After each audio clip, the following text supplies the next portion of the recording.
कवनो गलतिया के दिहलू तू साजा, खुल के बतावा हमर जानी हो।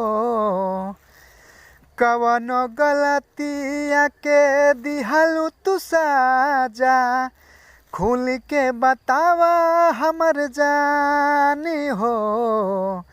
तोड़लू तू दिलावा शीशा समझी के, छोड़लू तू जान हो।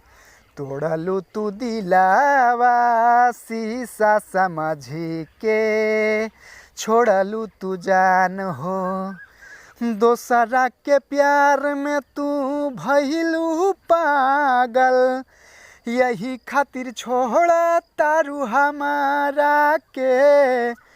दोसरा के प्यार में तू भइलू पागल, यही खातिर छोड़ा तारू हमरा के। तोहरा पे हम कैनी भरोसा, तोड़लू तू जान हो। दोसरा के घरावा जाके बसैलू, छोड़लू तू जान हो।